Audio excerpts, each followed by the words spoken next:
म्हणजे बघा, धर्मनिरपेक्षतेचा बुरखा का जातीय विळखा, याच विषयावर आज आपण बोलणार आहोत.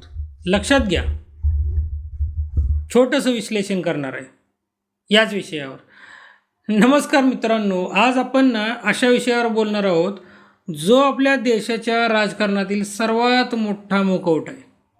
आपण रोज धर्मनिरपेक्ष सेक्युलर हा शब्द ऐकतो, पण खरं जगात कोणी धर्मनिरपेक्ष असू शकतं का? की ही केवळ एका धर्माच्या बाबतीत गृहीत धरलेली खेळी आहे, राजकीय खेळी म्हणतोय मी. आज आपण त्याबद्दल बोलणार आहोत. नेत्यांचा दाभिकपणा का जातीय अहंकार, खरा धर्म काय याबद्दल. हे बघा, कोणताही माणूस पूर्णतः धर्मनिरपेक्ष असूच शकत नाही, लक्षात घ्या. मला सांगा, मुस्लिम किंवा ख्रिश्चन समाजाला विचारलं तर ते त्यांच्या धर्माशी बांधील बाबतीत मात्र धर्मनिरपेक्ष असणं म्हणजे स्वतःच्या धर्माची माहिती नसणं असं झाले आहे का? जोपर्यंत एक आयडेंटिटी, एक ओळख आहे तोपर्यंत तो पूर्णपणे निरपेक्ष कसा असू शकतो? हिंदूंना आपले धर्मग्रंथ कधी वाचलेच नाही म्हणून ते कोणाच्याही सांगण्यावर विश्वास ठेवतात आणि सेक्युलर होण्याच्या नादात स्वतःची मुळं विसरून जातात. अरे तुम्ही सेक्युलर आहे का? धर्माच्या बाबतीत निरपेक्ष कसा असू शकतो? धर्माच्या बाबतीत तर तो सापेक्ष असला पाहिजे.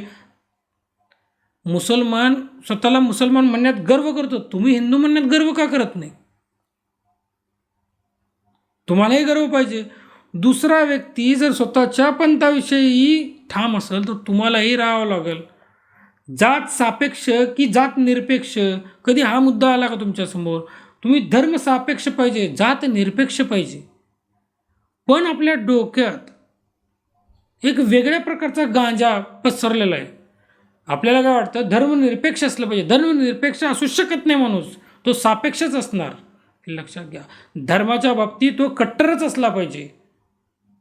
धर्माच्या बाबतीत तो प्रखरतेनं काम करणारा पाहिजे. धर्म म्हणजे कोणता म्हणतोय मी? धर्म म्हणजे मी म्हणतोय भगवान कृष्णांनी दिलेला सत्याला समर्पित असणारा धर्म, हा लक्षात घ्या. नेते तोंडानं धर्मनिरपेक्ष म्हणतात पण कृतीत जात सापेक्ष राजकारण करतात, हे लक्षात घ्या. जात निरपेक्ष असायला पाहिजे पण लोक इतके मूर्ख आहेत की ते धर्मनिरपेक्ष आहेत आणि जात सापेक्ष आहेत. जात निरपेक्ष असायला पाहिजे. कोणताही जातीचा व्यक्ती हा स्वतःकडे दुसऱ्याकडे जात म्हणून बघितलं नाही पाहिजे, तो दुसऱ्याकडे जात म्हणून बघतो, ते बघायला नाही पाहिजे. जात सापेक्ष नाही, जात निरपेक्ष पाहिजे. म्हणजे सर्वांनी एकमेकाच्या जातीचा सन्मान केला पाहिजे, त्याला म्हणतात जात निरपेक्ष. निवडणुकीत तिकीट वाटप कशावर होतो? जातीवर. भाषण कशावर होतात? जातीच्या अस्मितेवर. मग प्रश्न असा पडतो, आपली जात मोठी हे कशावरून ठरतो? फक्त गर्जना केल्यानंतर जात मोठी होते का? असं होत नसतं.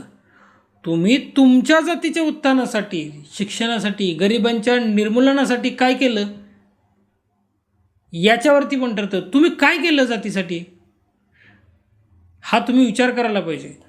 आणि जातीतील लोकांनी सुद्धा विचार केला पाहिजे की तुम्ही ज्या जातीच्या नेत्याला निवडून देतात त्यानं तुमच्यासाठी काय केलं. शाळा बांधली, कॉलेज बांधली का दुसऱ्याच्या जातीविषयी फक्त तुमच्या मनामध्ये विषच निर्माण केलं? लोक केवळ जातीय तेढ निर्माण करायला तयार आहेत पण विकासावरती बोलायला कुणीच तयार नाही. खरा धर्म काय? मुद्दा काय आहे? कर्मकांड. कर्मकांडाचा धर्म वेगळा असतो, अध्यात्माचा अंतर्मनाचा धर्म वेगळा असतो.